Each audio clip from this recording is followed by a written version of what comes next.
Hey guys, tonight we embark on a profound journey, a quiet expedition into the ancient heart of China, where the echoes of forgotten wisdom still resonate.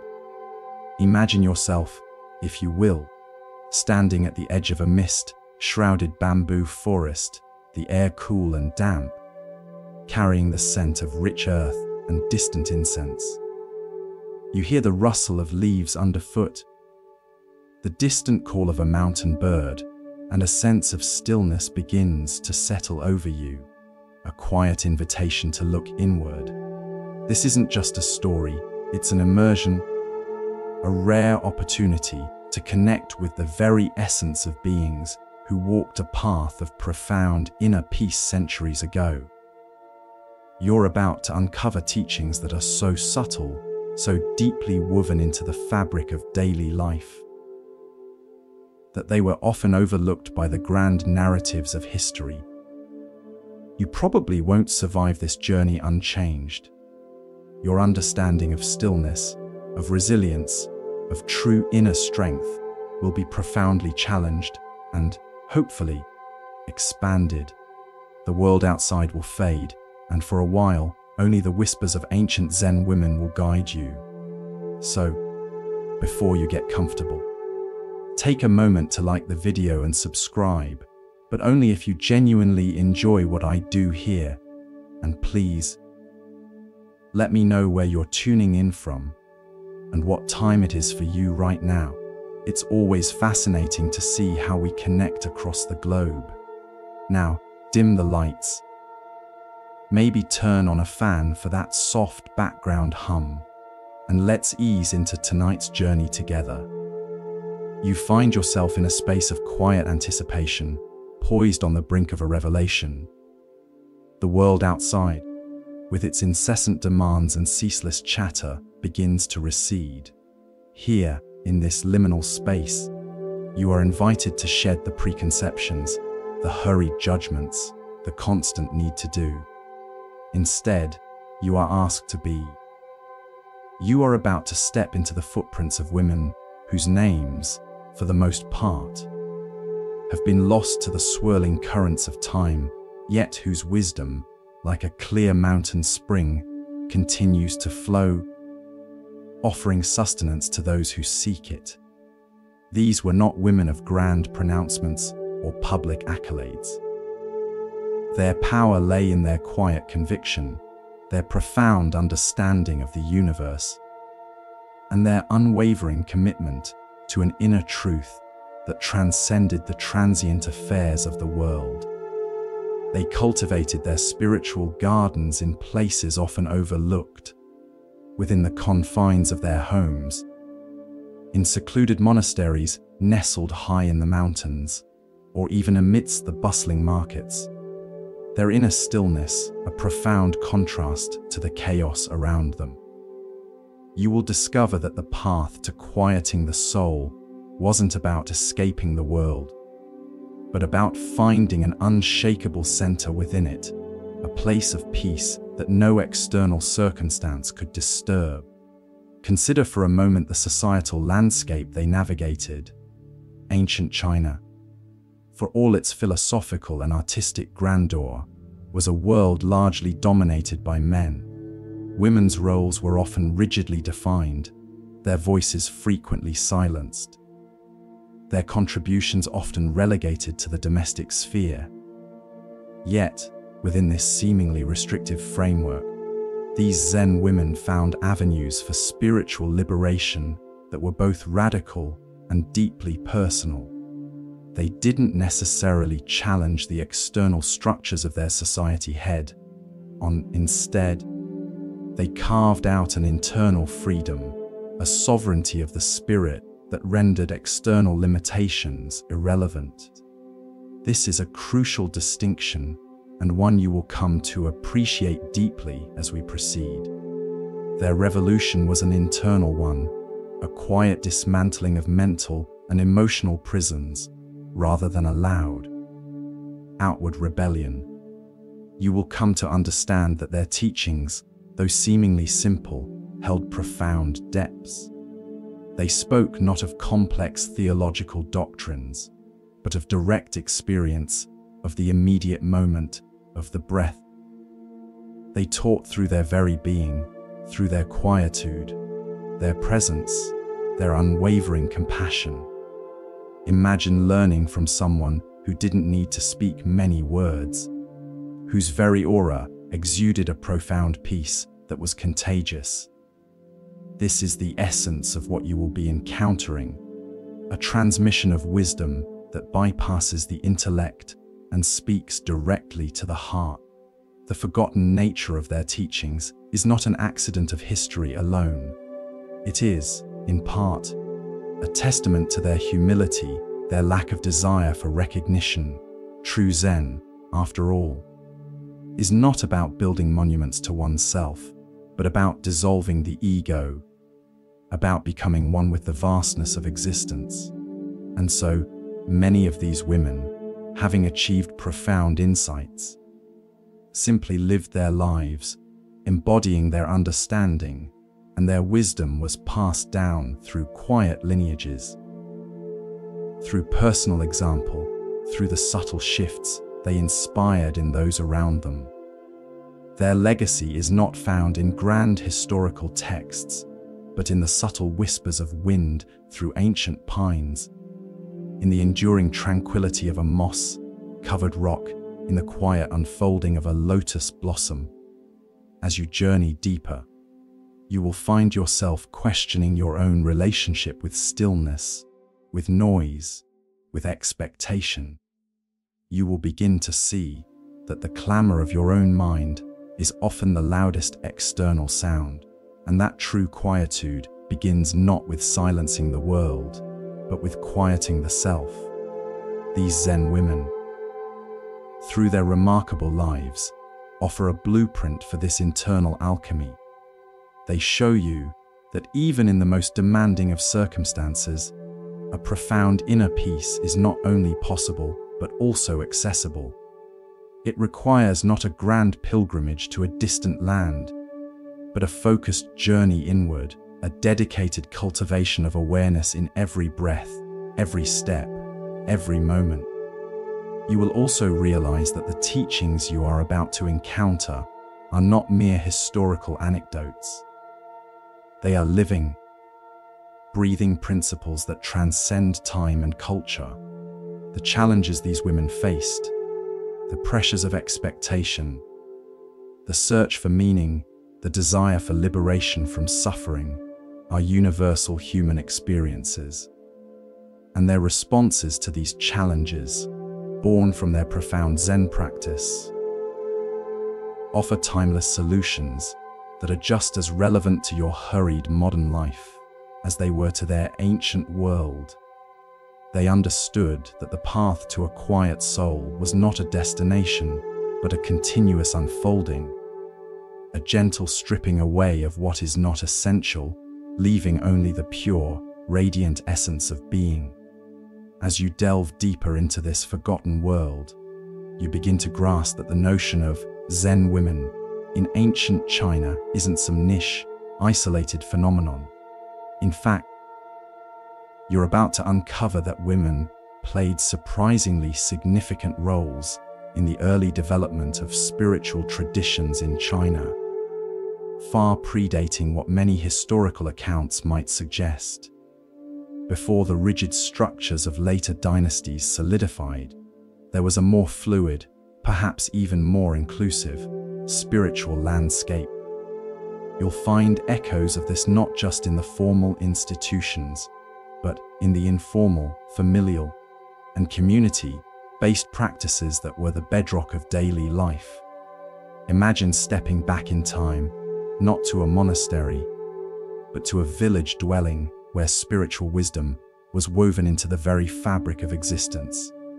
Here, the matriarchs, the grandmothers, the elder women of the community often served as the primary custodians of ancestral knowledge, healing practices, and informal spiritual guidance. Their teachings weren't codified in texts, but lived in their actions, their stories, their quiet presence. You'd see them leading rituals, offering counsel, tending to the sick, and instilling values that transcended mere survival. These women were the first teachers, long before the term was formalized.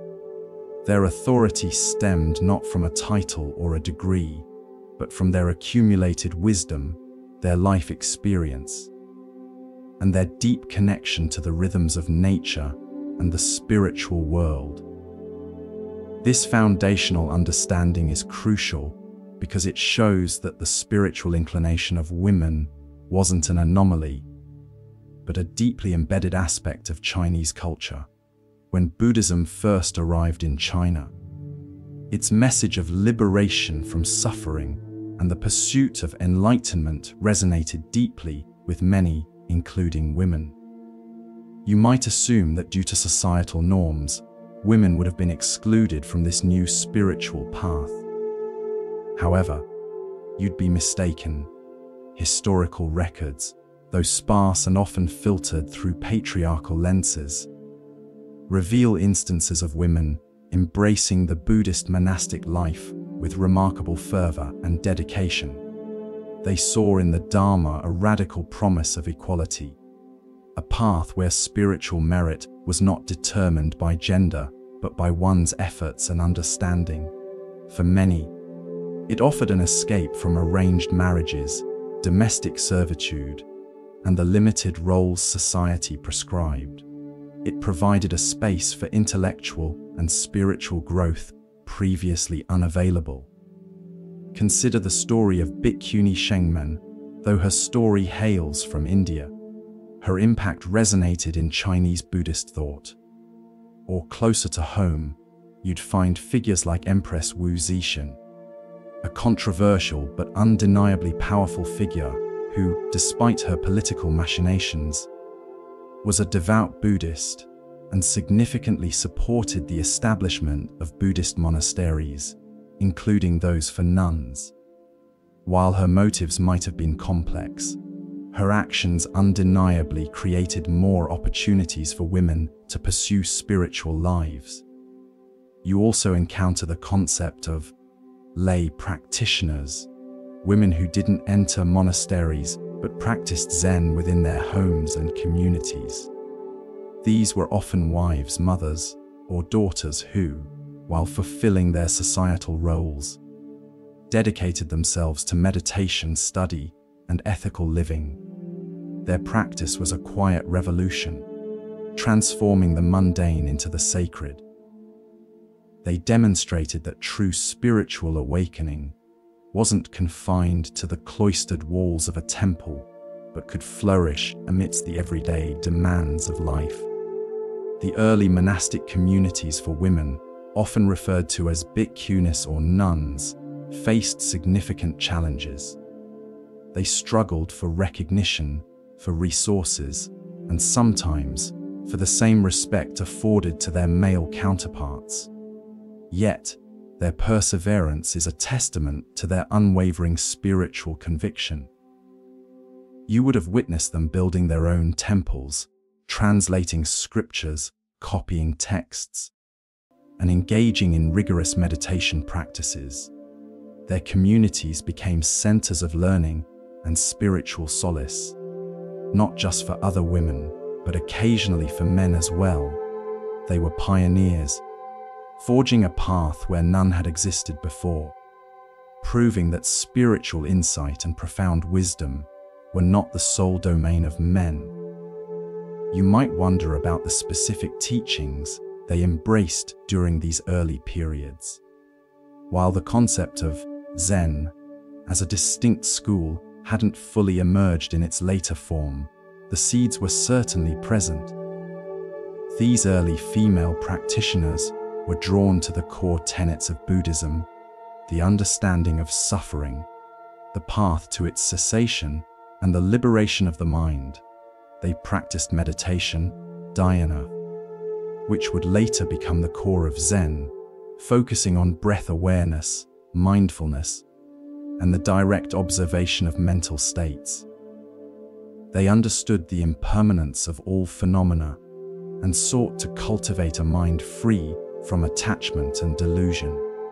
Their teachings, therefore, were often pragmatic and experiential, emphasizing direct realization over intellectual dogma.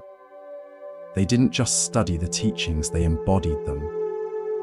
Imagine a scene: an elder nun, her face lined with years of practice, sitting in profound stillness, her presence radiating a calm that settles over all who are near. She might not utter a single profound philosophical statement, yet her very being is a teaching. This is the essence of the silent teaching that you'll see exemplified by many of these Zen women. It's a transmission that transcends words, passed from heart to heart, through shared moments of practice and quiet understanding. This form of teaching was particularly accessible to women, as it didn't rely on formal education or public discourse, areas where they were often disadvantaged. It relied on intuition, empathy, and direct spiritual insight. So, as you step into the world of ancient Chinese Zen women, dismiss any preconceived notions of them as mere footnotes in history. They were integral to the unfolding of spiritual wisdom, providing a counter-narrative to the dominant patriarchal narratives.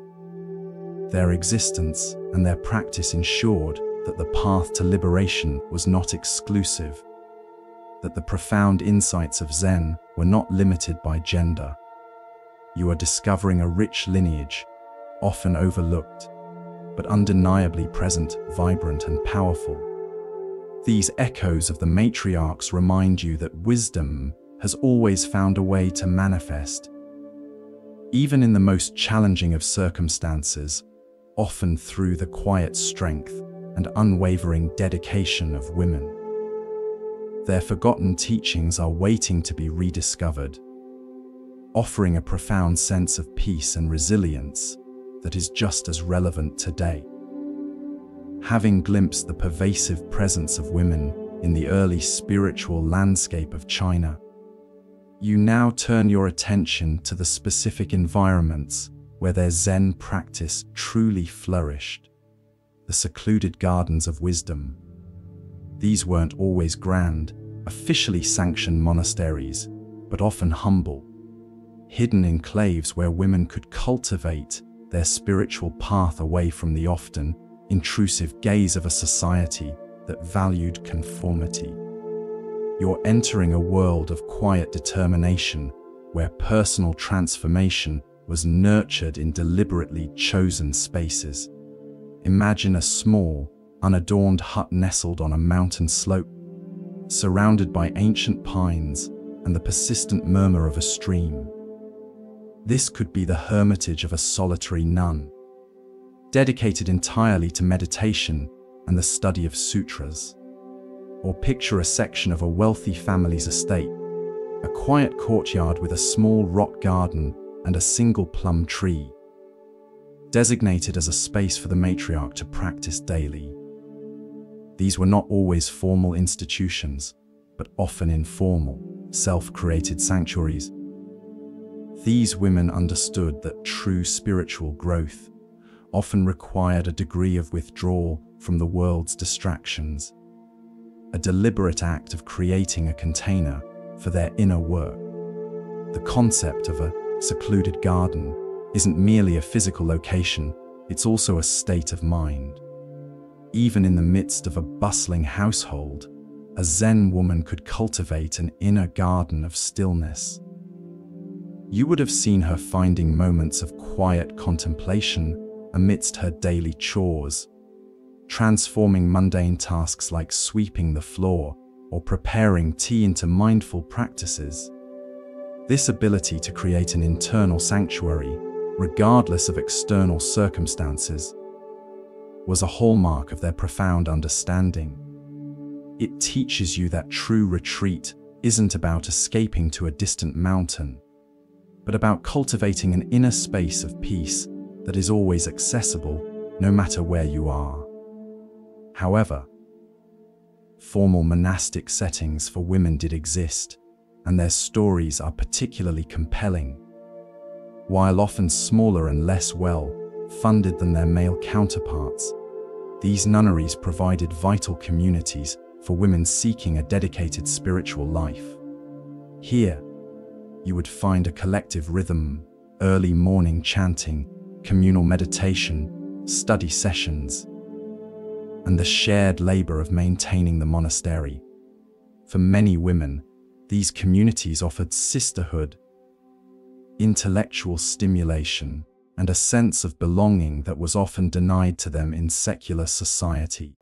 They became places where women could truly be themselves, where their spiritual aspirations were not just tolerated, but celebrated and actively nurtured. Consider the layout of such a nunnery. It might feature a main Buddha hall, living quarters, a kitchen, and perhaps a small garden for contemplation or growing food. Every element, though simple, would be designed to foster mindfulness and a sense of harmony. The sound of a bell marking the beginning of meditation, the scent of incense, the sight of carefully raked gravel in a courtyard, all these sensory inputs contributed to an atmosphere conducive to inner peace. You'd observe the nuns moving with deliberate grace, their actions infused with a quiet presence, embodying the very teachings they sought to realize. Their lives were a living example of Zen in action. The teachings cultivated within these secluded gardens often emphasized direct experience over theoretical knowledge. While sutra study was important, the real focus was on seated meditation, zazen, and the cultivation of mindfulness in every activity. You'd learn that the Zen women understood that true wisdom wasn't something to be acquired from books alone, but something to be realized within oneself through diligent practice. They shared insights gained from their personal breakthroughs, guiding each other through the subtle landscapes of the mind. The instruction wasn't about dogma, but about helping each other see clearly, to cut through delusion and attachment. Life in these secluded spaces was not without its challenges. Resources could be scarce, and societal prejudices often meant they received less support than male monasteries. You might witness a nun diligently mending her robes, or another tending to a small vegetable patch to supplement their meager provisions. Yet, these very hardships often served to deepen their practice, fostering resilience, humility, and self-reliance. They understood that true spiritual strength wasn't about comfort, but about facing difficulties with an unwavering heart. The external austerity often mirrored an internal abundance. You would also find instances of laywomen creating their own secluded gardens within their homes, a dedicated space for meditation, a quiet corner where they could read spiritual texts, or even just a specific time each day set aside for silent contemplation. These were not grand retreats, but vital moments of self-care and spiritual nourishment. They learned to integrate their practice seamlessly into their daily lives, demonstrating that profound spirituality isn't limited to a specific location, but is a quality of awareness that can be cultivated anywhere. This integration is perhaps one of the most powerful lessons you can take from their lives, showing you that your own home, your own daily routine, can become a space for profound spiritual growth if approached with intention. The power of these secluded gardens lay in their ability to provide a consistent environment for deep internal work. They offered refuge from the incessant demands of the world, allowing the practitioner to turn their attention inward, to observe the workings of their own mind and heart without external interference. It was in these quiet havens that the profound insights of Zen truly took root and blossomed, nourished by dedication, silence, and the shared aspiration for liberation. As you contemplate these spaces, you begin to understand that the external form of the sanctuary matters less than the internal commitment to create and sustain it. Now that you've understood the environments where these Zen women cultivated their practices, you'll journey deeper into the specific challenges and profound opportunities that defined their quest for enlightenment. For women in ancient China, seeking a spiritual path, especially one as rigorous as Zen, was no simple feat. You might imagine a life of serene contemplation, free from worldly concerns, but the reality was often far more complex, weaving together societal constraints with radical personal liberation. One of the most significant challenges these women faced was the patriarchal structure of ancient Chinese society. From birth, a woman's life was often dictated by familial obligations, particularly the expectation of marriage and bearing sons. Her identity was primarily tied to her roles as daughter, wife, and mother.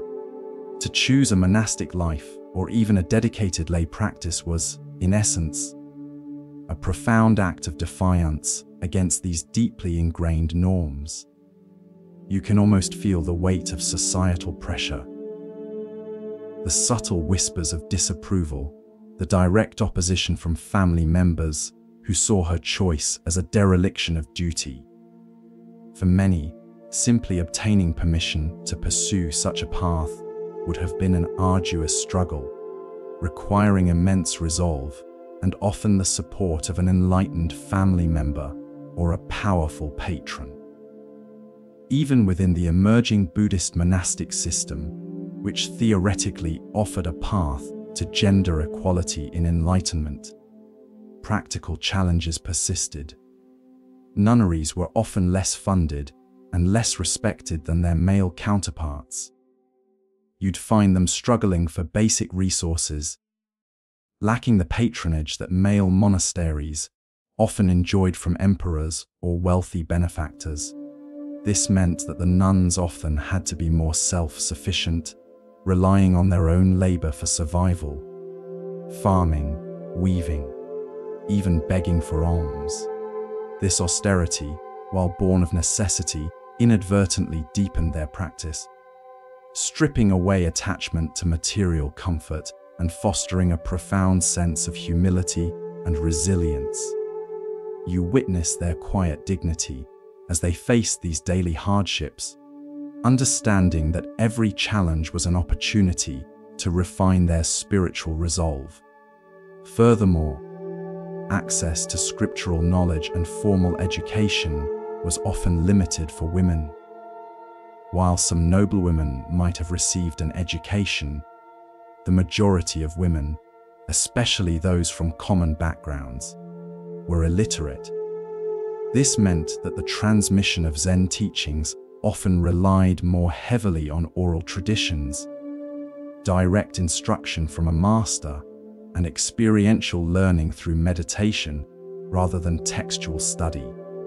This reliance on direct experience, however, became a unique opportunity. It fostered a Zen practice that was less intellectual and more intuitive, less about scholastic debate and more about immediate, visceral understanding.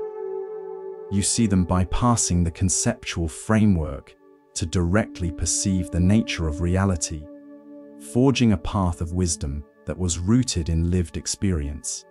Yet, amidst these significant challenges, lay profound opportunities for liberation. The monastic life offered a radical degree of freedom that was otherwise unimaginable for women in that era. For many, it was the only path to escape the confines of an arranged marriage or the perpetual cycle of domestic servitude. In the nunnery, women could pursue intellectual and spiritual growth without the constant demands of family life. They could engage in philosophical discourse, meditate for hours without interruption, and dedicate their lives entirely to the pursuit of wisdom. You can sense the exhilarating freedom they must have felt, stepping into a life where their spiritual aspirations were not just acknowledged, but were the central purpose of their existence. Moreover, the sisterhood within the nunneries offered a unique form of support and empowerment. Imagine a community of like-minded women, all dedicated to the same profound goal, sharing their insights, their struggles, and their triumphs. This collective energy would have been a powerful force, fostering a sense of belonging and mutual encouragement that transcended the isolation often experienced by women in the outside world. You see them supporting each other through difficult meditations, offering compassionate advice, and celebrating each other's breakthroughs. This shared journey created a bond of spiritual kinship that was perhaps stronger than any familial tie. Perhaps the most significant opportunity lay in the very nature of Zen itself, its emphasis on direct, personal realization. Zen doesn't require a priesthood, complex rituals, or extensive academic learning to achieve enlightenment. It teaches that the Buddha, nature is inherent in everyone, regardless of gender, social status, or education. This radical inclusivity was particularly liberating for women. They could realize profound truths within themselves, relying on their own inner wisdom and diligent practice, rather than external validation or hierarchical structures. You witness their quiet confidence, knowing that their spiritual authority stemmed not from a conferred title, but from their own direct insight into the nature of reality. This meant that a peasant woman with no formal education could potentially achieve the same level of enlightenment as an educated male scholar, simply through dedicated zazen and mindful living. This was the ultimate equalizer, the ultimate opportunity. It allowed women to bypass the societal barriers that limited their external roles and to instead focus on cultivating an internal freedom that was beyond any earthly constraint. Their lives became a testament to the idea that true liberation is found within, a quiet revolution of the spirit that ripples outward, subtly transforming the world around them. Having explored the societal context and the specific challenges and opportunities that shaped the lives of Zen women, you now turn to the very heart of their practice, the foundational concepts of Zen itself, viewed through the lens of how these women applied them. You're about to be introduced to the idea that Zen isn't a philosophy to be debated, but a direct, lived experience, an intimate understanding of the breath of emptiness. Imagine sitting with one of these women, perhaps a quiet nun or a dedicated lay practitioner, her gaze steady, her presence radiating a profound stillness. She wouldn't begin by lecturing you on complex sutras or intricate philosophical debates. Instead, her first instruction would likely be incredibly simple, yet profoundly challenging. Observe your breath. This seemingly innocuous command is the gateway to zazen, or seated meditation, the bedrock of Zen practice. For these women, the breath was not just air entering and leaving the body. It was the very manifestation of life, a constant, undeniable link to the present moment. By focusing on the breath, you begin to anchor your awareness, to pull yourself away from the endless stream of thoughts, worries, and plans that typically consume the mind. This simple act of observing the breath leads directly to the concept of emptiness, Akyo-Nyat, a term often misunderstood but central to Zen. When you first hear emptiness, your mind might jump to notions of nothingness, a void, or a lack of meaning. But for these Zen women, emptiness was not a nihilistic absence, it was a vibrant, dynamic presence. It was the understanding that all phenomena, including your own thoughts, emotions, and even your sense of self, are impermanent, lacking a fixed, inherent existence. They arise, they stay for a moment, and they pass away. Consider a cloud in the sky. It appears, changes shape, and eventually dissolves. It doesn't have a solid, unchanging essence. Similarly, a thought arises in your mind, lingers, and then disappears. It's not inherently you. The Zen women understood this deeply. Through countless hours of meditation, they directly experienced the transient nature of all mental and physical phenomena. This direct experience was not an intellectual concept, but a profound realization that liberated them from clinging to what is ultimately fleeting. This understanding of emptiness, therefore, wasn't about denying reality, but about seeing it clearly, seeing its true nature. It was about recognizing that the suffering you experience often stems from your attachment to things that are inherently impermanent. Whether it's a person, a possession, an idea, or even your own self-identity. When you realize that these things are empty of a fixed, separate self, your grip on them loosens. This doesn't mean you stop loving or caring. It means you relate to life with a newfound spaciousness, a sense of non-attachment that allows you to experience joy and sorrow without being overwhelmed by them. For the Zen women, this insight into emptiness informed every aspect of their lives. When they performed daily chores, sweeping the floor, cooking a meal, or tending a garden, they did so with a complete, undivided attention, fully present in the act itself. The act was empty of any inherent meaning beyond its immediate performance. There was no goal, no future reward, only the pure experience of the present moment.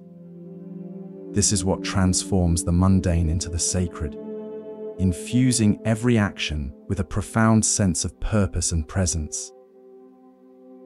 You'll begin to notice that this isn't about doing something special, but about being special in the doing of anything.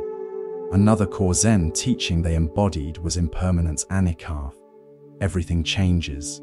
Your body ages, seasons shift, thoughts come and go. Resisting this fundamental truth is a source of immense suffering.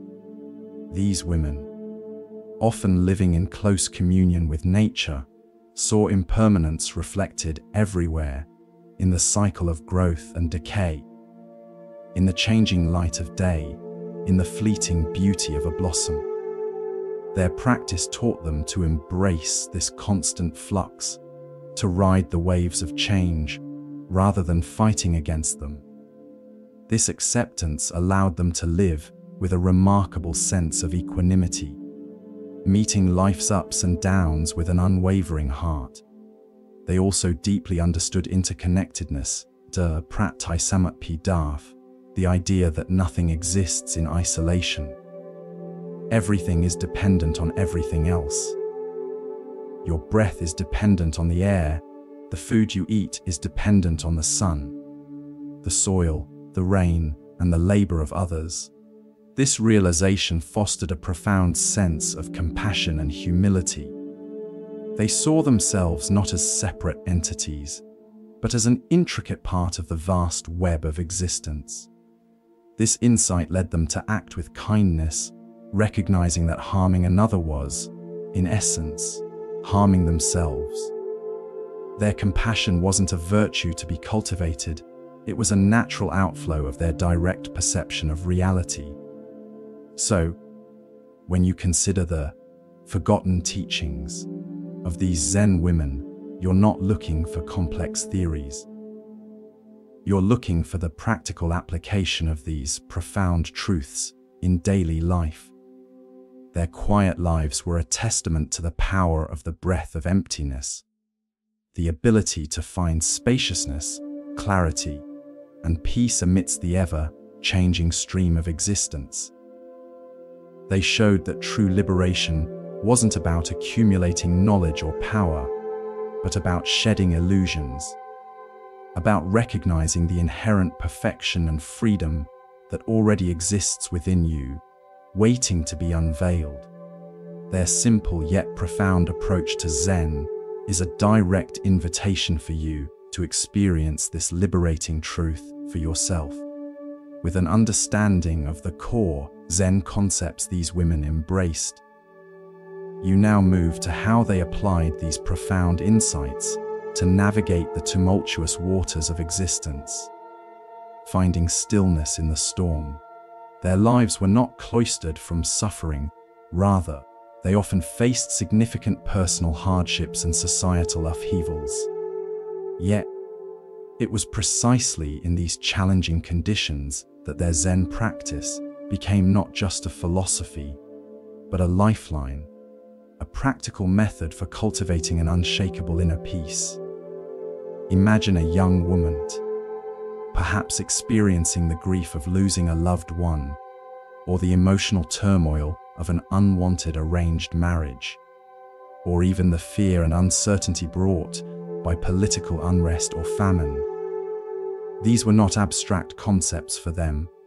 They were lived realities. The Zen women didn't seek to deny or escape these feelings. Instead, their training in mindfulness taught them to meet suffering directly.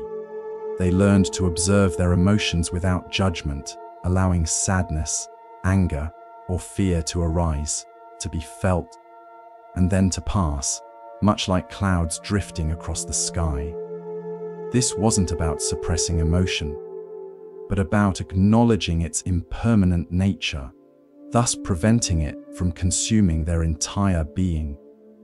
You'd observe them engaging in rigorous meditation practices, even when their minds were agitated. They understood that the cushion wasn't a place to escape reality, but a laboratory to observe it. Through countless hours of sitting, they developed a profound capacity for equanimity, a balanced mind that remained undisturbed by the shifting tides of external events. This didn't mean they were emotionless or indifferent.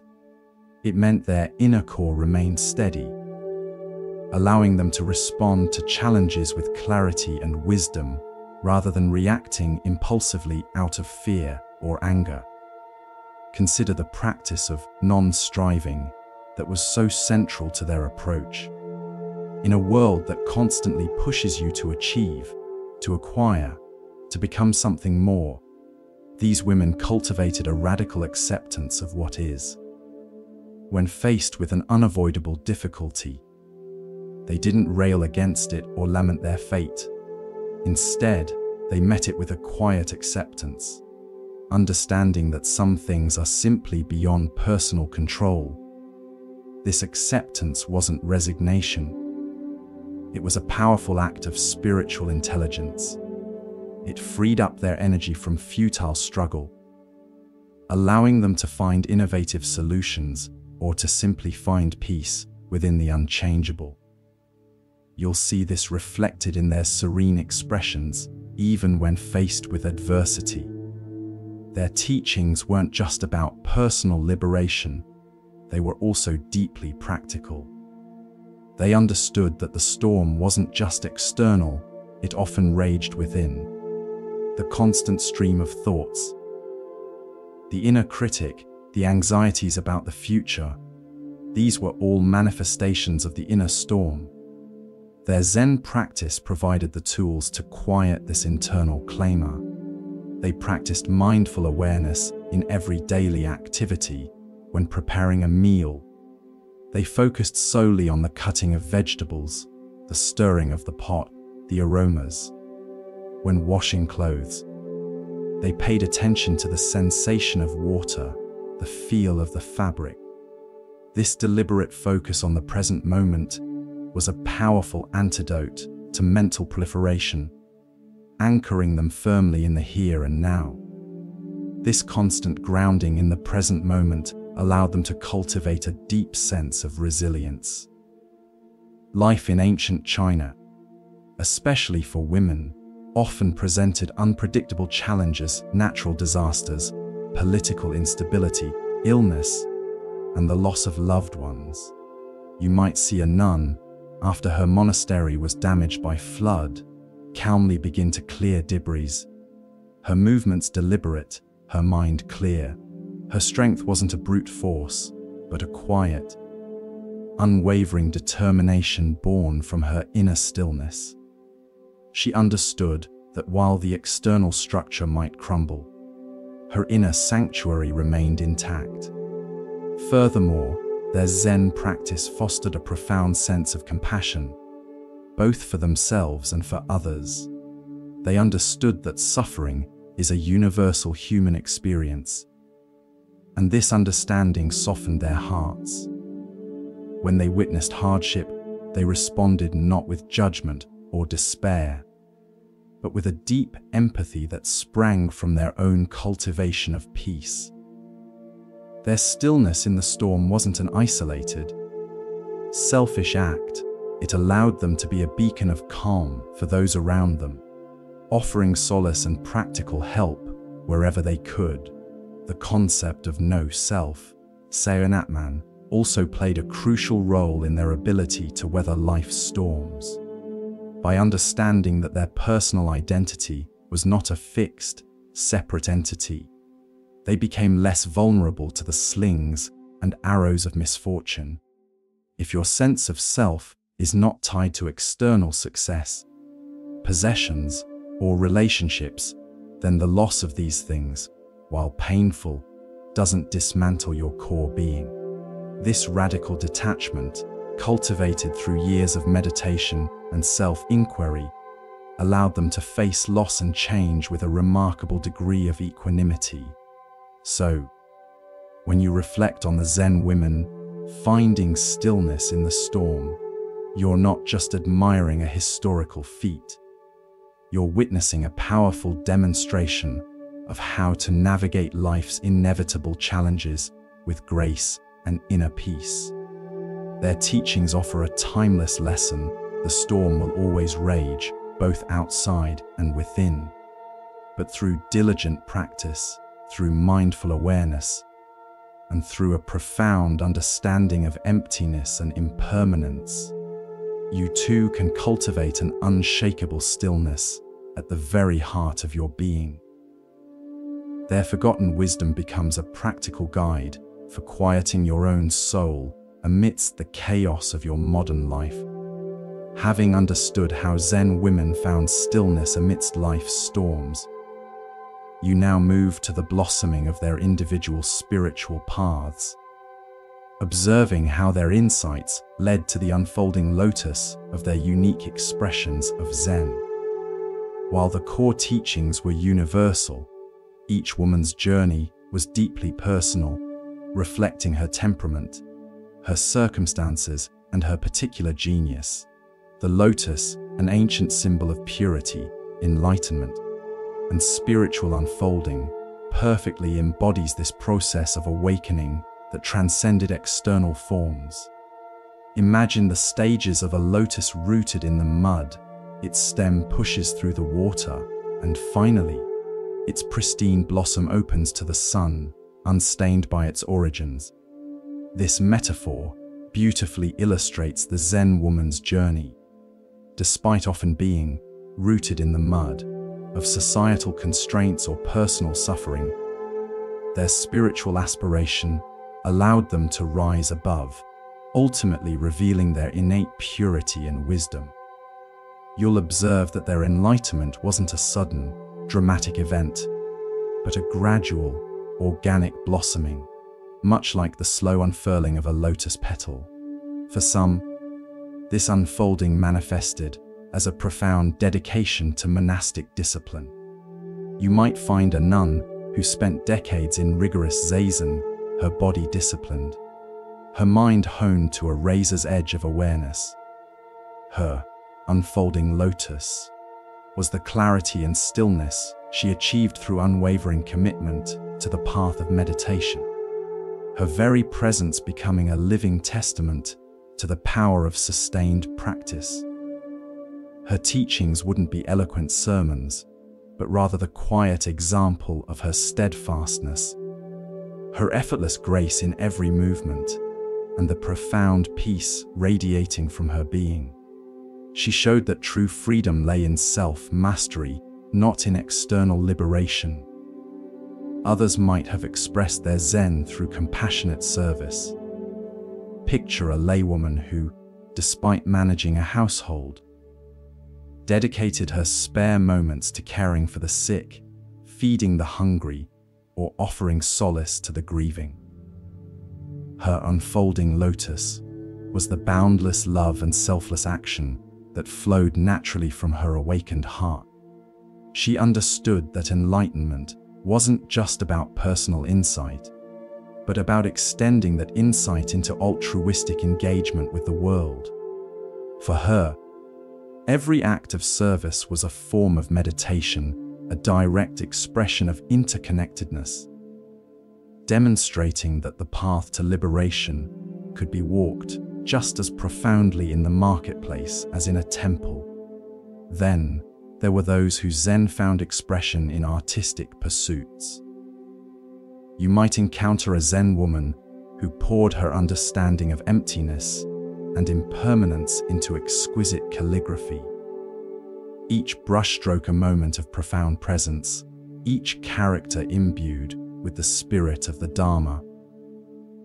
Or perhaps a painter whose landscapes captured the essence of nature's fleeting beauty, inviting the viewer into a contemplative state.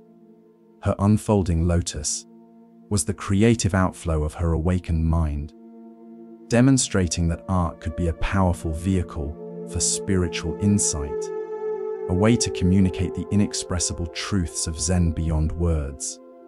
Through their art, they not only expressed their own understanding, but also created pathways for others to glimpse the same truths. You also see the unfolding lotus in their wisdom in everyday interactions. A Zen woman might not be a famous teacher, but her calm demeanor, her insightful responses, and her quiet empathy would profoundly affect those around her.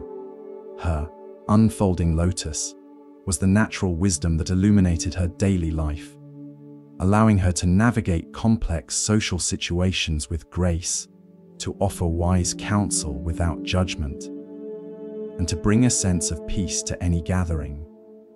She taught not through formal lessons, but through the seamless integration of her Zen understanding into every mundane moment, demonstrating that true enlightenment doesn't separate one from life, but deeply immerses one in it. The beauty of these individual expressions lies in their diversity. There wasn't a single, prescribed way for the lotus to unfold. Zen, for these women, wasn't about conforming to a rigid doctrine, but about discovering and expressing their unique Buddha nature. This adaptability made their teachings particularly potent and relatable, showing that the path to quieting the soul was open to all, regardless of their talents or circumstances. You realize that your own path will be unique, that your own lotus will unfold in a way that is authentically yours. This concept of the unfolding lotus highlights the idea that Zen isn't about achieving a static state, but about a continuous process of growth and deepening understanding. Just as a lotus gracefully opens, petal by petal, so too did these women continually refine their awareness, cultivate their compassion, and integrate their insights more deeply into their lives.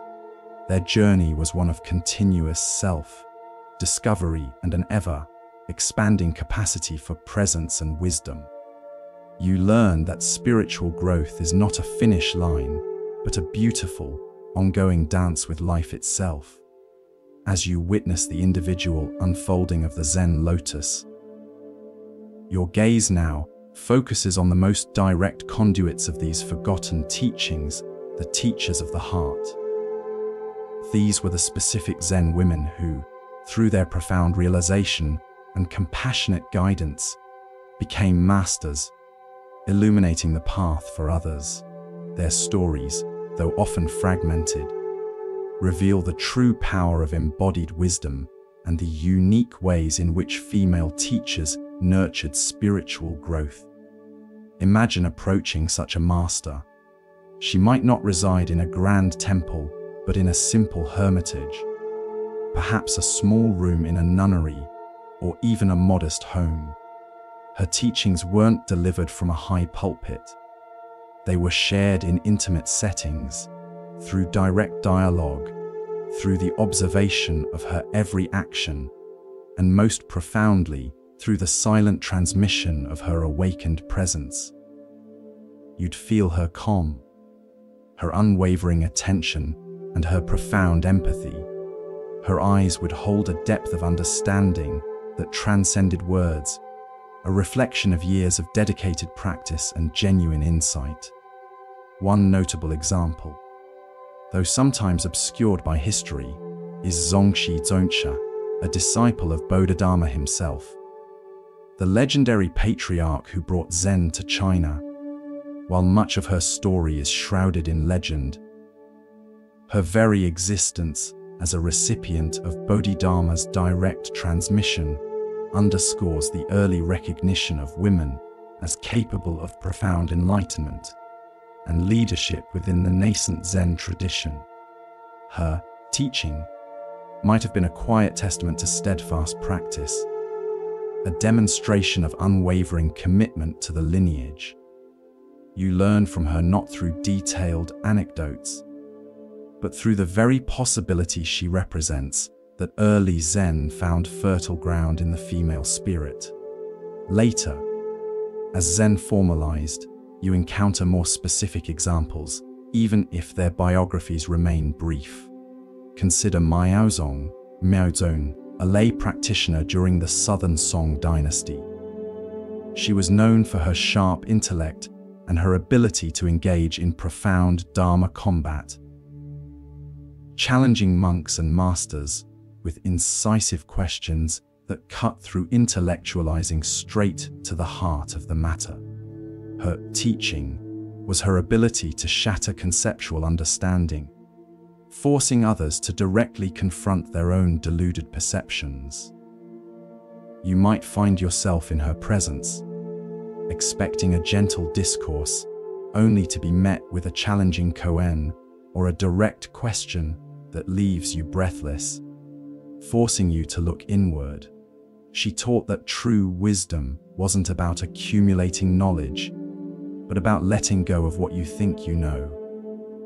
Another powerful teacher was Liaoran, a nun from the Tang dynasty, whose profound insights into emptiness and impermanence allowed her to live with remarkable freedom and detachment. Her teachings were often expressed in simple, direct poems or short verses that captured the essence of Zen without elaborate embellishment. You'd find her perhaps quietly tending her garden, and when asked a question about suffering, she might simply point to a withered leaf falling from a tree or the enduring stillness of a rock, allowing the natural world to convey the profound truth. Her teaching was the integration of Zen into the very fabric of existence, demonstrating that enlightenment wasn't separate from daily life, but deeply embedded within it. These women didn't just teach through intellectual discourse, they taught through their embodiment of the Dharma. Their quiet presence was a sermon in itself. When you sat with them, you felt a palpable sense of peace, a clarity that resonated from within them. Their compassion wasn't merely expressed in kind words, it was an emanation, a natural overflow of a mind liberated from self-concern. You would witness their patience, their unwavering attention to detail, and their ability to listen deeply. truly hearing the unspoken anxieties and aspirations of those who came to them. Their approach to teaching was often characterized by directness and compassion. They understood that each student was unique, facing different obstacles and holding different preconceptions.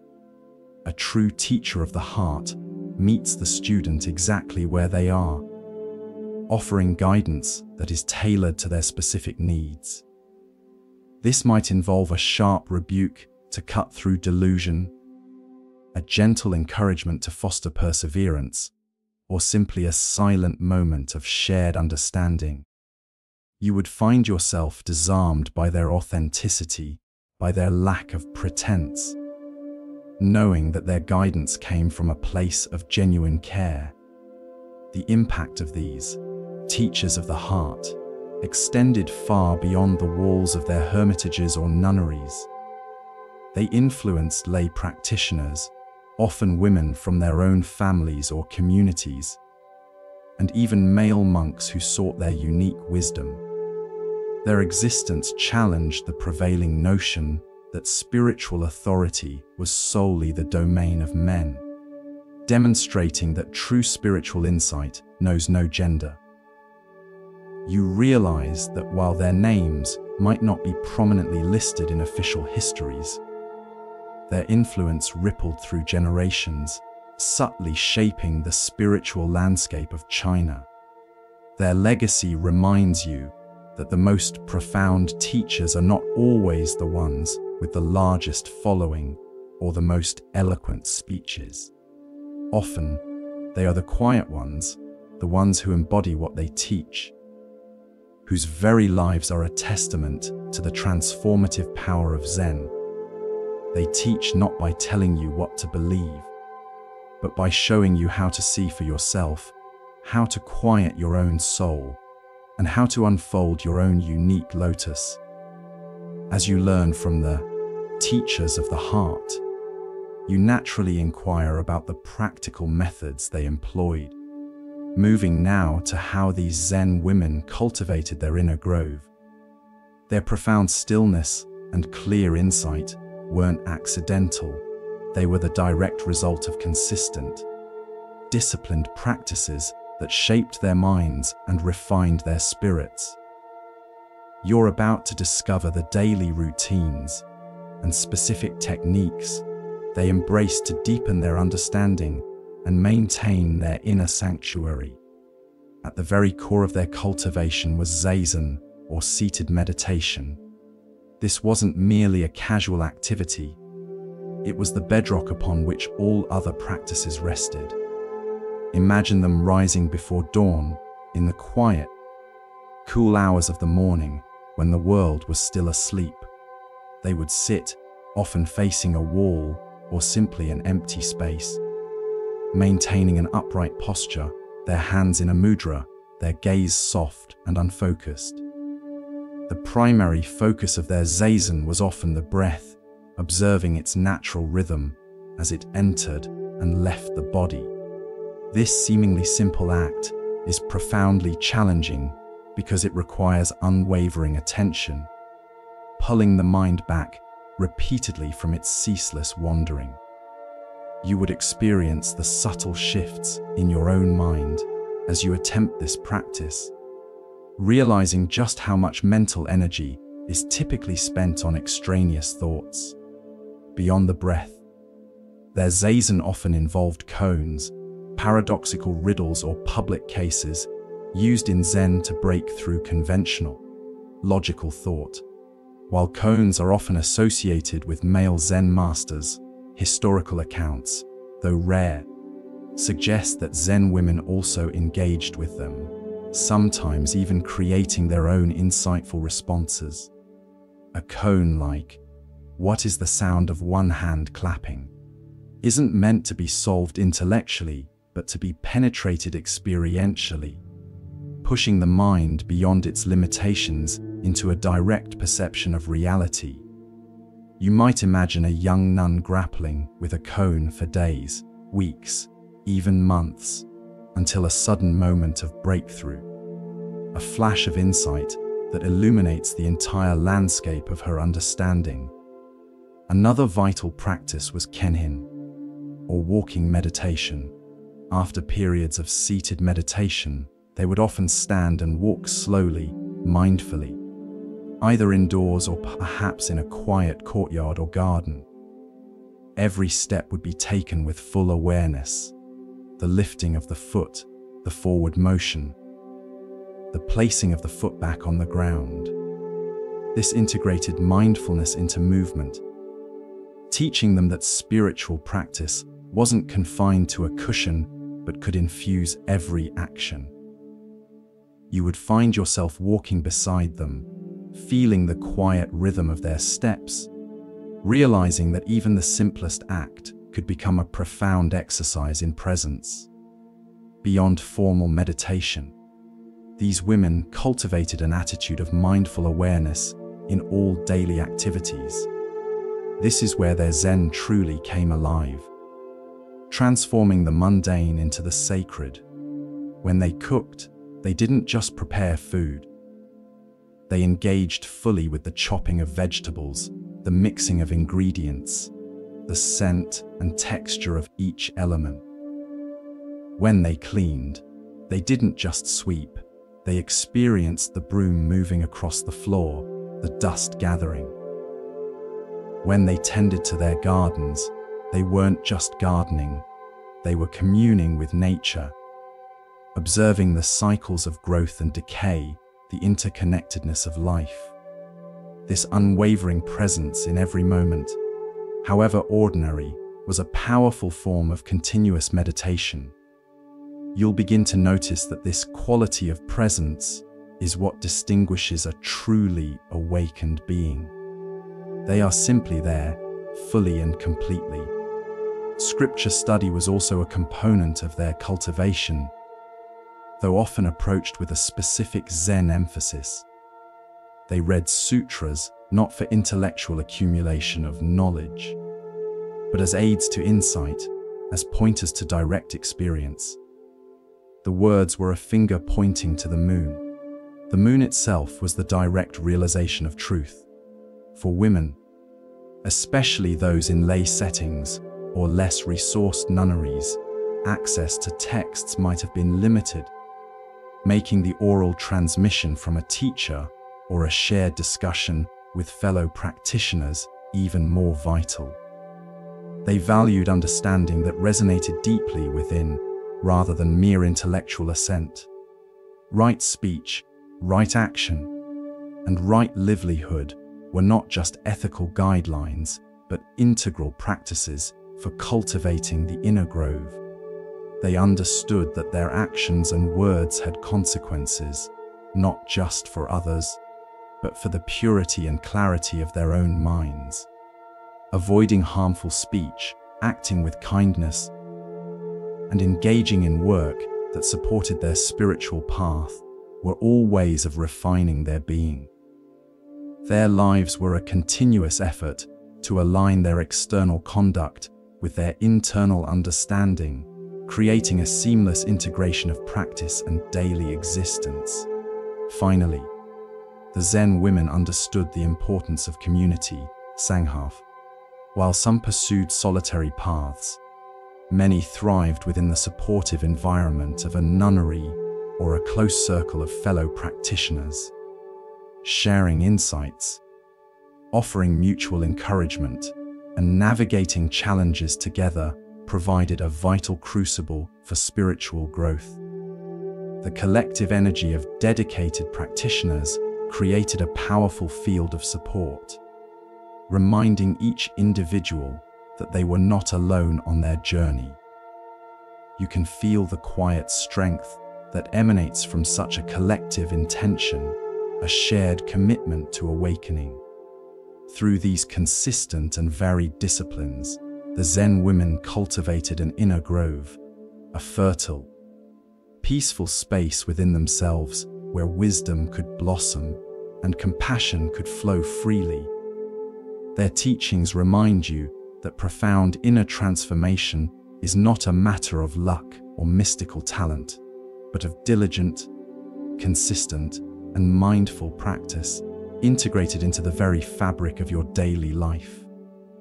Having seen how these Zen women meticulously cultivated their inner worlds through daily practice, you now turn to a captivating aspect of their legacy: how their spiritual insights found vibrant expression in various forms of art as awakening. For many of these women, creativity wasn't just a hobby, it was a profound spiritual discipline, a direct manifestation of their Zen understanding, reflecting their deepest inner experiences. Imagine a simple nun, perhaps with calloused hands from years of manual labor, sitting before a blank piece of paper, her brush poised. When she dipped it in ink, it wasn't just about forming characters, it was about embodying a state of complete presence. For her, calligraphy was a living meditation. Each stroke, from the initial contact of the brush to the paper to the final flourish, demanded absolute mindfulness. The flowing lines, the delicate pressure, the interplay of ink and empty space all reflected the Zen principles of emptiness, impermanence, and interconnectedness. You would see her breathe with the brush, her entire being focused on the single moment of creation. The resulting characters weren't merely symbols. They were energetic expressions of her awakened mind, imbued with a quiet power that spoke directly to the soul. This art wasn't for display in a gallery, but for spiritual cultivation, a visible record of her journey toward liberation. Consider also the art of painting, particularly ink wash landscapes. For Zen women who engaged in this practice, the mountain, the river, the mist-shrouded temple weren't just objects to be depicted realistically. They were symbols of the vastness of the universe, the interconnectedness of all things, and the transient nature of existence.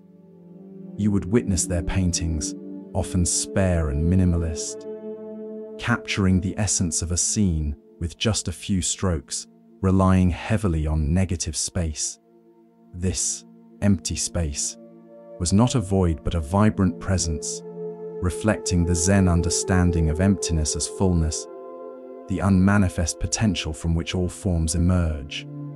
Through their art, they invited the viewer into a contemplative state, encouraging them to look beyond the visible and to sense the profound stillness and impermanence that underlies all phenomena. Beyond the visual arts, many Zen women expressed their insights through poetry. Their poems were rarely elaborate or intellectual. Instead, they were direct, poignant expressions of their satori, enlightenment experiences, or their daily observations imbued with Zen wisdom. Imagine a simple verse about a falling leaf, yet within those few lines, you find the profound truth of impermanence and the beauty of letting go. Or a poem about the sound of a distant bell, evoking the vast silence from which all sounds arise and into which they dissolve. These poems were not crafted for literary fame, but emerged organically from a mind that had seen deeply into the nature of reality. They were spontaneous insights, distillations of profound moments, serving as humble pointers for others seeking their own awakening. You would find these verses often tucked away in personal journals, shared among a small circle of practitioners, or sometimes passed down orally, their gentle wisdom enduring through generations. Even more subtly, the Zen women infused their artistic sensibilities into the arrangement of flowers, kabana, or the creation of simple, aesthetically pleasing spaces. While not always formalized into recognized art forms as in later Japanese traditions, the underlying principle was the same: finding beauty in simplicity, harmony in asymmetry, and reverence for the natural world. A single branch arranged in a vase, chosen for its unique form and inherent grace, could become an object of contemplation, reflecting the Zen understanding that perfection is found not in flawlessness, but in the acceptance of things as they are. The key thread running through all these artistic expressions was the absence of ego. The art was not about the artist's skill or personal fame, it was about the art itself, a vehicle for expressing and transmitting the Dharma. When a Zen woman created, her sense of self dissolved into the act, becoming one with the brush, the ink, the paper, the movement. This non-dualistic approach meant that the creation was an extension of her awakened state, pure and unadulterated by personal striving. You'd feel this authenticity, the raw truth emanating from their artistic endeavors. These forms of art as awakening provided a powerful, non-verbal means of communicating the inexpressible truths of Zen. They bypassed the intellect, speaking directly to the intuitive, contemplative faculty of the viewer. They offered a glimpse into the serene, clear mind of the creator, inviting others to cultivate that same spaciousness and presence within themselves. Their quiet masterpieces, often overlooked by grand historical accounts, remain a testament to the profound connection between spiritual insight and creative expression, offering you another pathway into the forgotten wisdom of the Zen women. Having explored how art became a vehicle for their awakening, you now turn to the more intimate, ritualistic expressions of their Zen, the way of tea and calligraphy, not just as artistic pursuits, but as profound meditative practices infused into the everyday. These weren't grand ceremonies for an audience, but quiet, deliberate acts performed with an intensity of presence that transformed them into spiritual disciplines. Imagine a Zen woman, perhaps an aged nun or a dedicated lay practitioner, preparing tea. This wasn't merely about boiling water and steeping leaves. For her, the entire process was a moving meditation, a dance of mindfulness. You would observe her every action, the careful selection of the tea leaves, noting their fragrance and form, the precise heating of the water, listening for the subtle sounds as it reached the perfect temperature, the deliberate warming of the teacup, feeling its smooth surface. Each movement was slow, intentional, imbued with a reverence for the present moment. There was no rush, no distraction, only the complete engagement with the task at hand. The act of pouring the hot water over the leaves, watching them unfurl, inhaling the rising steam, all became a profound experience of impermanence and interconnectedness. The tea itself was a fleeting gift from nature, transformed through human effort, soon to be consumed. The silence in the room would be broken only by the gentle sounds of the water, the rustle of the leaves, the quiet clinking of the pottery. You would feel the tranquility permeate the space, a tangible manifestation of her inner peace. When she finally offered the cup of tea, her gesture would be one of complete presence and compassion. The act of sharing tea became a direct expression of gratitude and interconnectedness, a silent acknowledgement of the shared humanity between server and recipient. Drinking the tea was equally mindful, savoring the warmth, the complex flavors, the subtle aftertaste, allowing the senses to be fully engaged without judgment or analysis. This way of tea wasn't about the specific ritualistic forms that evolved in later traditions.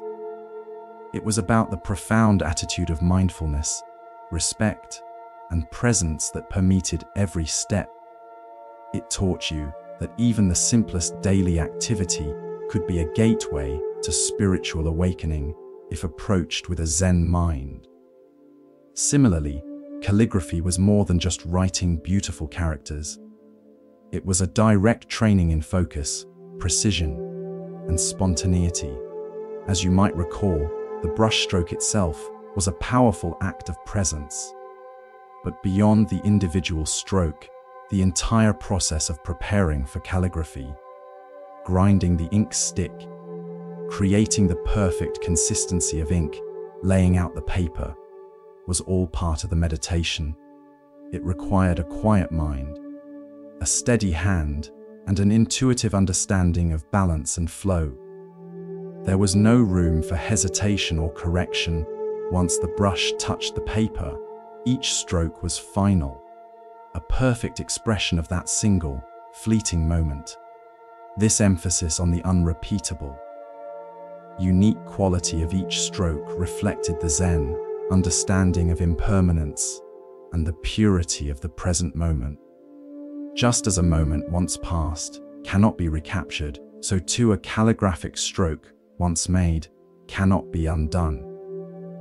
This fostered an incredible depth of presence and commitment in their creation. The empty spaces on the paper were just as important as the inked characters, embodying the concept of emptiness as potential, as the space from which all forms arise. The act of writing, particularly the copying of sutras or Zen verses, became a profound form of devotion and study. It wasn't just about learning the words, but about internalizing their meaning through the physical act of writing them. Each character inscribed was a moment of mindful absorption, allowing the wisdom of the teachings to penetrate deeply into their being. You would see their quiet intensity, their unwavering concentration as they meticulously formed each character, transforming a simple act of writing into a spiritual communion. Both the way of tea and the practice of calligraphy, as engaged by these Zen women, demonstrate a crucial aspect of their forgotten teachings, the profound integration of spirituality into the fabric of everyday life. They didn't separate their practice from their mundane activities. Rather, they found the sacred within the ordinary.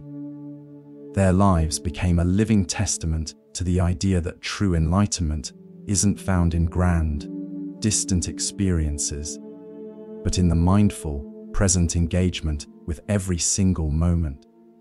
You learn from them that quieting the soul isn't about escaping your daily routines, but about infusing them with a profound sense of awareness, turning every action into a deliberate step on your path to inner peace.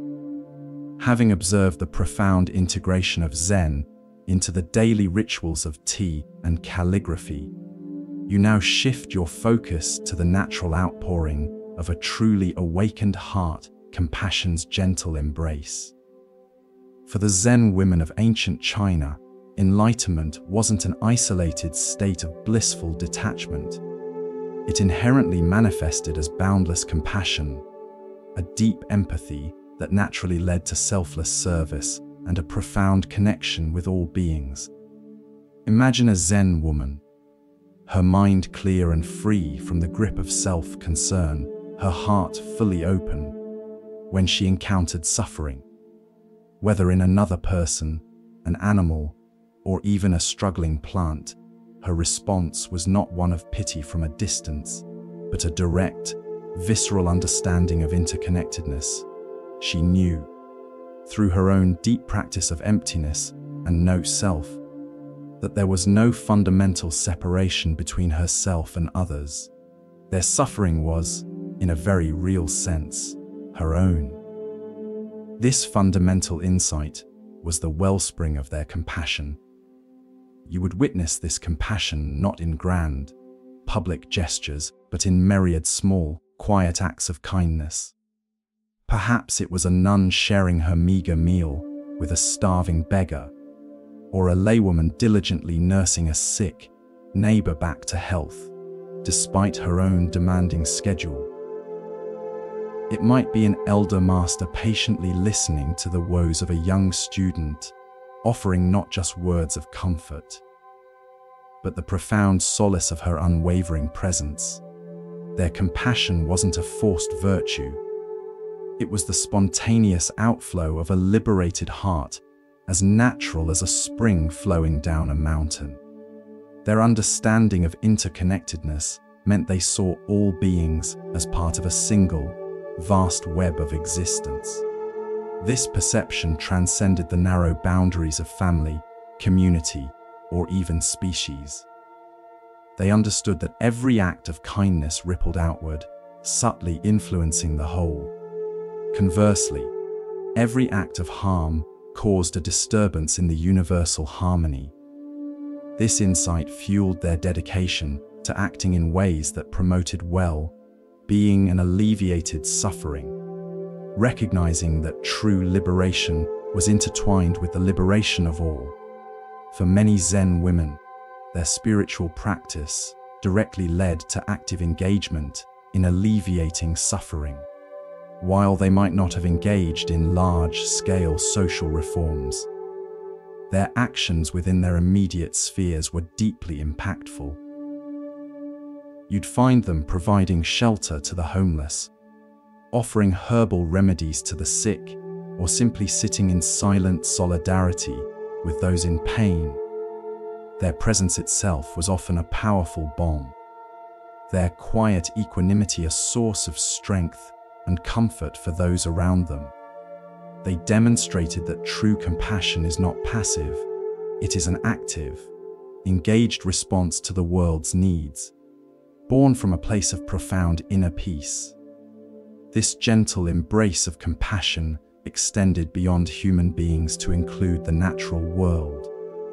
Many Zen women lived in close harmony with nature, whether in mountain hermitages or by cultivating small gardens within their nunneries. They treated plants, animals, and the very earth with profound respect and reverence, recognizing the sacredness inherent in all life. You might observe a nun carefully relocating an insect rather than stepping on it, or a laywoman tending her garden with a deep sense of gratitude for the sustenance it provided. This ecological awareness was a natural extension of their understanding of interconnectedness, seeing themselves as part of a larger, living system. Their compassion was also deeply non-judgmental, because they understood the impermanence of all phenomena, including human flaws and mistakes. They approached others with an open heart, free from the burden of condemnation.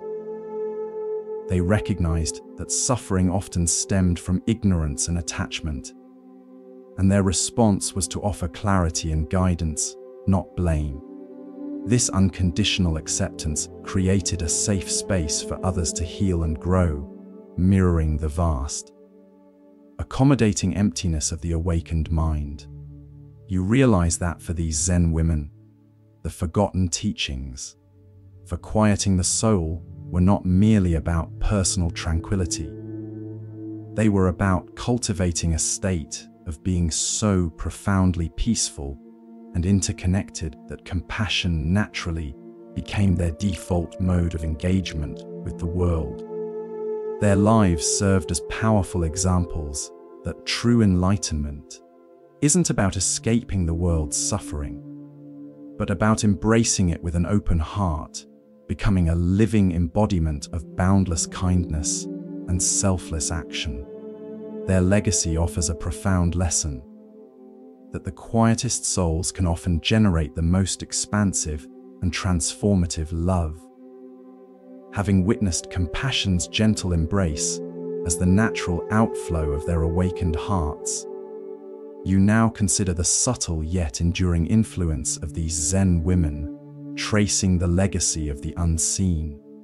Their impact wasn't always recorded in grand historical annals or celebrated with public monuments.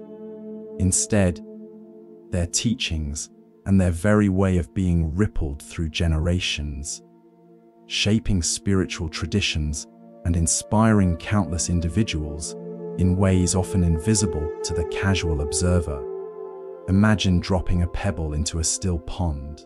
The immediate splash is visible, but the concentric circles that expand outward, growing fainter yet reaching further, are the true measure of its effect. The Zen women were like these pebbles. Their direct presence, their quiet wisdom, and their embodied compassion created ripples that transcended their immediate environment.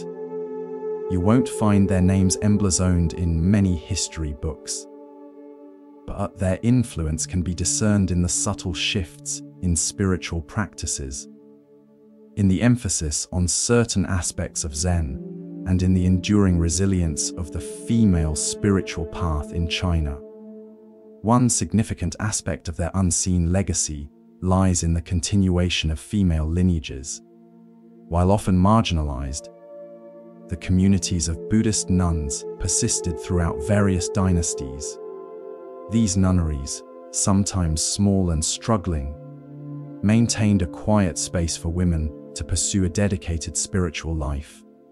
Within these walls, the forgotten teachings were transmitted not through formal scholarly works, but through direct personal instruction from elder nuns to younger ones.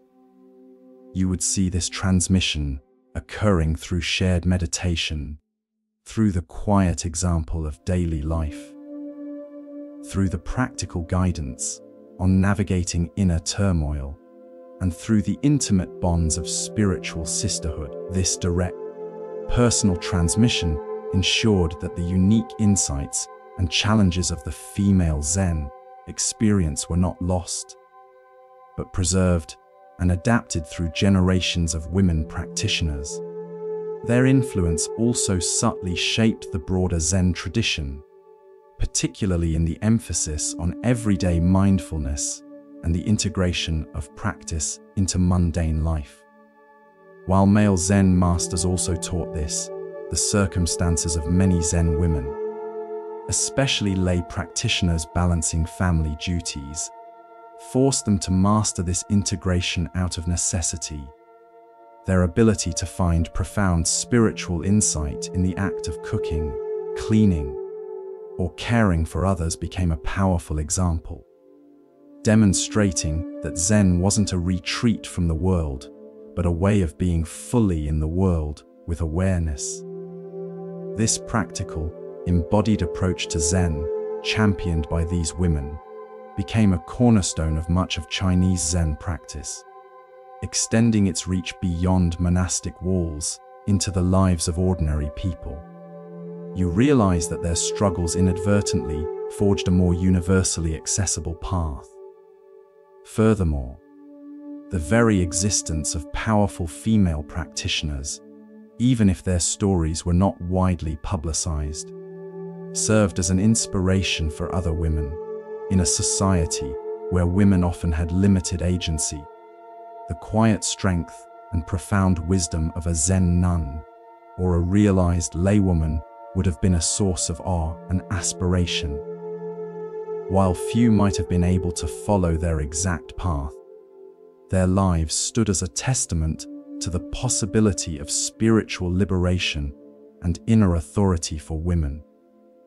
You can almost feel the quiet encouragement they offered, simply by being who they were, showing that a woman's spirit could soar to the highest realms of understanding. The unseen nature of their legacy also points to the Zen emphasis on non-attachment to fame or recognition. True Zen realization leads to a dissolution of ego, a detachment from the desire for external validation. Many of these women, having achieved profound insights, lived and died in quiet anonymity, perfectly embodying the teaching of selflessness. Their legacy isn't built on monuments of stone, but on the subtle transformation of consciousness they inspired in others, and on the enduring power of the wisdom they passed on, quietly, from heart to heart. This very forgottenness is, paradoxically, a powerful part of their teaching, a reminder that true impact is not about visibility, but about genuine transformation. Even in later periods, when male-dominated monastic institutions were more prominent, the quiet stream of female Zen practice continued to flow. It was perhaps less visible, less documented in formal texts, but nonetheless vital. Their experiences added a unique flavor to the Dharma, emphasizing aspects like nurturing compassion, embodied wisdom, and the strength found in softness. These qualities, often associated with the feminine principle, enriched the overall tapestry of Chinese Zen, even if their specific contributions were not always explicitly credited. So, as you reflect on the legacy of the unseen, you understand that the influence of these Zen women was not about grand pronouncements or historical fanfare. It was about the persistent, quiet cultivation of wisdom and compassion, transmitted through living example and subtle spiritual kinship. Their enduring impact lies in the continued presence of Zen itself, subtly shaped and profoundly enriched by their forgotten teachings for quieting the soul. Their legacy is not something you merely read about. It is something you feel when you connect with the deeper currents of stillness and wisdom that flow through the Zen tradition. Having recognized the subtle yet profound legacy of these unseen Zen women, you are now invited to bring their ancient wisdom directly into your own life, cultivating your own inner sanctuary. This isn't about mimicking their historical circumstances, but about translating their enduring principles into practical tools for quieting your soul amidst the unique demands of your contemporary world. You might feel that your life is too busy, too chaotic, too filled with obligations to find the quiet space these women cultivated. But their teachings, particularly their emphasis on integrating practice into daily life, offer a powerful antidote to this modern dilemma. Remember how they found stillness amidst the storm. You too can learn to do this, not by escaping your responsibilities, but by approaching them with a radically different kind of awareness. Begin with mindful awareness in everyday moments. You don't need a special cushion or a dedicated meditation hall to start. The simplest acts of your day can become your practice. When you make your morning coffee or tea, fully engage with the process, the warmth of the mug, the aroma, the steam rising. When you walk, feel your feet on the ground, the movement of your legs, the air on your skin. When you wash dishes, feel the water, the soap, the texture of the plates. This isn't about doing things slower, but about doing them with complete presence, bringing your scattered attention back to the here and now, just as the Zen women did with their calligraphy or tea ceremony. This cultivates your own inner garden, a space of quietude that is always accessible. Next, consider the power of conscious breathing. Just as the Zen women used the breath as an anchor, you can do the same. Take a few moments each day, even just 5 minutes, to simply sit and observe your breath. Don't try to control it. Just notice its natural rhythm, the inhale, the exhale, the brief pause between. When your mind wanders, gently bring it back to the breath. This simple practice builds your capacity for focus and inner stillness, allowing you to create a small pocket of peace within the busiest of days. This regular return to your breath is your personal anchor, a reminder of your inherent stability. Embrace the concept of impermanence in your own life. Observe how things change, how feelings arise and pass, how circumstances shift. When you cling to what is fleeting, you create suffering. When you resist change, you cause inner turmoil. By acknowledging impermanence, you can learn to flow with life's currents rather than fighting against them. This doesn't mean becoming passive, but cultivating a wise acceptance that frees up your energy for what truly matters. See the fading beauty of a flower, the changing seasons, the passing of thoughts, and realize that your own life is a dynamic, ever-unfolding process. Apply the wisdom of emptiness to your perceptions. When you feel overwhelmed by a problem or a difficult emotion, pause and observe it without judgment. See that it is not a solid, fixed entity, but a transient phenomenon. It arises, it exists for a time, and it will pass. This doesn't diminish its reality, but liberates you from being consumed by it. Recognize that your thoughts and feelings are not inherently you, but simply activities of the mind. This spaciousness allows you to respond with clarity rather than react out of habitual patterns. Cultivate compassion. Just as the Zen women did, start with self-compassion. Be kind to yourself, especially when you make mistakes or face challenges. Recognize your own suffering and offer yourself the same understanding and gentleness you would offer a dear friend. Then, extend this compassion outwards to others. See their struggles, acknowledge their humanity, and respond from a place of kindness rather often than judgment. This practice naturally softens your heart and deepens your connection with the world around you, enriching your inner sanctuary with warmth and empathy. Finally, consider establishing small rituals of presence in your day. These could be as simple as lighting a candle before you sit down to work, taking a few conscious breaths before answering a phone call, or spending a moment in quiet reflection before bed. These intentional pauses are like planting seeds in your inner garden, nurturing a sense of mindfulness and quietude that will eventually blossom into a profound sense of peace. Your inner sanctuary isn't a place you go to, but a quality of being you cultivate moment by moment.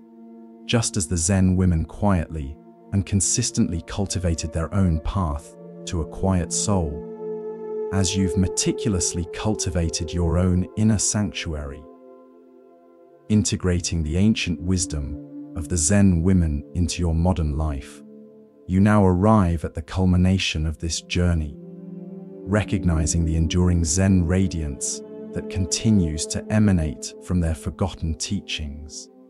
Their legacy isn't merely historical, it's a living, breathing current of wisdom that continues to empower your personal path to serenity, offering timeless guidance for navigating the complexities of existence. You've seen how these women, often overlooked and uncredited, forged paths of profound spiritual liberation despite immense societal pressures. Their lives were a testament to the idea that true freedom comes not from external circumstances, but from an internal revolution, a quiet, unwavering commitment to seeing reality as it is, to living with presence, and to cultivating a heart full of compassion. This radical inner autonomy is perhaps their most potent gift to you. It teaches you that no matter your external situation, the capacity for profound peace and clarity resides within you, waiting to be unveiled. The Zen radiance they embodied was never about flashy displays or grand pronouncements. It was the subtle glow of a mind at peace, the quiet strength of a spirit unburdened by attachment, the warmth of a heart overflowing with empathy.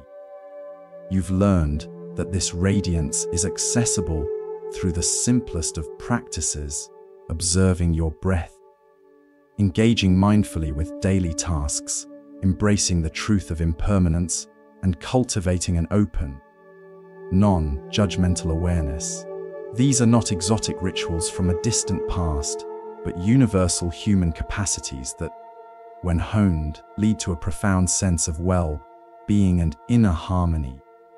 Their forgotten teachings emphasize that the path to a quiet soul isn't a destination, but a continuous process of unfolding. Like the lotus you explored earlier, there is no final arrival, no perfect state to be achieved and then held on to. Instead, it's an ongoing dance of presence, of returning to the moment, of meeting each experience with a fresh mind and an open heart. This dynamic, living approach to Zen liberates you from the pressure of perfection, allowing you to embrace the messy, beautiful reality of your own human journey with acceptance and grace. Consider how their resilience in the face of adversity, their ability to find stillness in the storm, indirectly empowers you in your own moments of difficulty, whether personal or societal. Their example offers a beacon of hope. They demonstrate that challenges are not roadblocks to spiritual growth, but often the very crucible in which true wisdom and strength are forged. By observing your own reactions, by cultivating equanimity, and by letting go of resistance to what is, you too can find an unshakable center amidst life's turbulence. The compassion that flowed effortlessly from their awakened hearts serves as a profound guide for your interactions with others. Their understanding of interconnectedness reminds you that true individual well-being is inseparable from the well-being of all beings. By practicing kindness, empathy, and non-judgment, you not only alleviate the suffering of others, but also cultivate a deep sense of peace and warmth within your own soul. This expansion of heart is a natural extension of quieting the ego and seeing beyond the illusion of separateness. As you draw this journey to a close, understand that the forgotten teachings are not lost. They reside within the very fabric of Zen, and more importantly, they resonate within you, waiting to be rediscovered and embodied. The quiet dedication of these Zen women, their profound insights, and their gentle yet unwavering spirit provide a timeless blueprint for living a life of clarity, compassion, and deep inner peace. Their enduring Zen radiance is not just a historical curiosity, it is a living inspiration, guiding you towards your own profound serenity. And so, we gently close this chapter, not with a definitive ending, but with a lingering sense of possibility. You've walked through ancient bamboo groves, sat in humble hermitages, and glimpsed the silent strength of women whose wisdom has echoed through centuries. Their voices, once forgotten, now resonate within your own quiet contemplation. This journey isn't just about knowledge, it's about invitation. The stillness, the clarity, the profound compassion you've explored, these are not distant ideals. They are innate capacities within you, waiting to be nurtured, just as these remarkable women nurtured their own. May the whispers of their forgotten teachings continue to guide you, transforming your everyday into a sacred practice, and quieting your soul with an enduring sense of peace. Carry this radiance forward, not just for yourself, but for the subtle ripple effect it creates in the world.